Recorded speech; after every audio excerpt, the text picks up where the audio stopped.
ગુજરાતમાં થયેલી ઘણી બધી દુર્ઘટનાઓને લઈને કોંગ્રેસ દ્વારા ન્યાયયાત્રાનું આયોજન કરવામાં આવ્યું છે અને આ ન્યાયયાત્રા પહોંચી છે સુરેન્દ્રનગરમાં। ત્યારે બનાસકાંઠાના સાંસદ ગેનીબેન ઠાકોર પણ જોડાયા હતા અને ત્યારે મીડિયા સાથેની વાતચીતમાં એમણે એવું પણ કહ્યું હતું કે વાવની જે ચૂંટણી થવાની છે એના માટે તૈયાર છે અને નગરપાલિકાની જે ચૂંટણી થવાની છે એના માટે પણ સરકારને લઈને આકરા પ્રહારો કર્યા હતા। વાતચીત એ પણ કરી હતી કે જે પણ ચૂંટણી અત્યારે યોજાવાની છે એ સમયસર યોજાય અને એટલું જ નહીં પણ એની સાથે સાથે બીજી ચાહે જેટલી પણ ચૂંટણીઓ આવી રહી છે એના માટે પણ એઓ તૈયાર છે। શું કહ્યું એમણે, સાંભળી આ વિડીયો। મને પણ મીડિયાના માધ્યમથી જાણવા મળ્યું છે ચૂંટણી સમય મર્યાદાની અંદર થાય, વાવની ચૂંટણી હોય, સમગ્ર રાજ્યની ચૂંટણી હોય, એ અમે કોંગ્રેસ પાર્ટી તરીકે આવકારીએ છીએ। અમે ચૂંટણી લડવા માટે સક્ષમ છીએ, પણ સાથે સાથે એટલું પણ કહું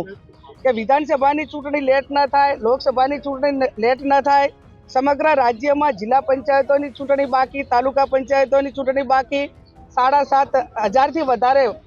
ગ્રામ પંચાયતોની ચૂંટણી બાકી, 75 જેટલા નગરપાલિકાઓની ચૂંટણી બાકી, કે જ્યાં લોકોનો અવાજ, લોકોના પ્રતિનિધિઓની જરૂર છે, એ ઘણા સમયથી ચૂંટણી થતી નથી। તો ક્યાંક એમને લોકશાહી જીવતી રાખવા માટેની એક એમની મંશા હોય તો આ લોકલ બોડી પંચાયતી રાજની ચૂંટણીઓ પણ આની હાથે જાહેર કરી હોત તો અમે એમ માનોત કે માત્ર એમને રાજ કરવા પૂરતી ચૂંટણીઓ નહીં પણ લોકોને નીચેના પંચાયતથી કરીને પાર્લામેન્ટ સુધીની એક સિસ્ટમ છે આપણી, એક